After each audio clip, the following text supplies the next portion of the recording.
પાંચ વૈદાત છે એટલા. અમારે ક્યાં જાજુ વૈદાત છીએ 5-7 જણા.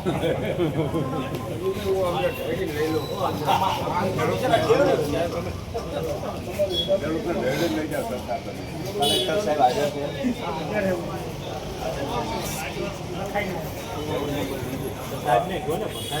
તો આમાં ક્યાં જાજા છે? એક કામ કરો, ખેડૂતો લિમિટેડ જ છે. આગેવાનો અંદર જશે, બીજા લોબીમાંથી આવવા અંદર છે. એક કામ કરો 5 ના 10 નહીં વધારે 10 ત્યાં સાંભળો મારી વાત, હું સમજુ છું ઓફિસમાં હમા છે 10-12 જણા 15 જણા, પણ બીજા 12 ઉભા રહે. 12 ઉભા રહે. લોબીમાં શું મળે છે અહીંયા અમારો લોબી ઉભો છે પણ આટલા બધા ખેડૂતોને આટલો બધો અન્ય અંદર કરી દીધો 10 જણા પણ અંદર લોબીમાં ઉભા છે સાહેબની ચેરમેનમાં તો કોઈ વાત જ નથી. આ બધા જવાબદાર વેદના રજૂ કરવા આવ્યા છે સાહેબ. વેદના આમ જનતા આયેલી છે એના કામ તો અમારી ઉપર છોડી દો ને. લોબી ઉભા રહે છે. લોબીમાં ઉભા રહે. આ જનતાનું કામ છે.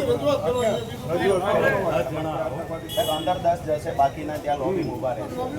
પણ આ પગત કોઈ ડિસ્ટર્બ નહીં થાય. સાહેબ એવું લાગે છે કલેક્ટર કચેરી કો પગત નહીં ચલતા. આ એક મિનિટ, અમારા ખેડૂતો આપણે કોઈ ડિસિપ્લિનમાં માનો છો ને? આપણે કોઈ ડિસ્ટર્બ નથી કરતા ને? નથી કરતા ને? ચૂપચાપ કે અમારા ખેડૂતો બહાર ઉભા રહી જશે. બરાબર છે? સાહેબ અમારે એટેક થોડો કરવાનો હોય તમે આમ વાત કરો છો.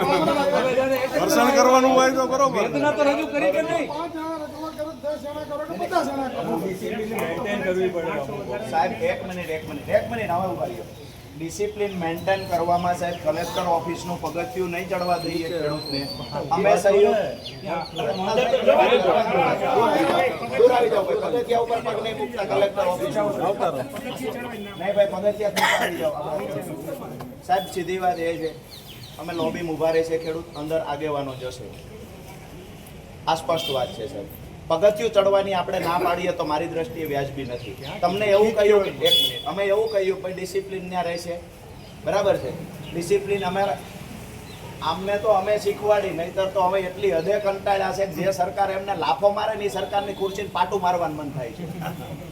બરાબર છે? લાફા મારીને હવે ગાલ હુજી ગયા છે. વિષય એટલો છે કે અમે શાંતિથી ત્યાં રજૂઆત કરીશું. તમે ચિંતા છોડી દો, બધી જવાબદારી તમારી છે. ચિંતા એટલે 10 જણા સાહેબ લોબીમાં ઉભા રહીએ. લોબીમાં ઉભા રહેવામાં શું અંદર ક્યાં જવું છે? આ કચેરીના પગથિયા શા માટે અમારા માટે બંધ થઈ ગયા છે? રજૂઆત કરવા તો જઈ શકે.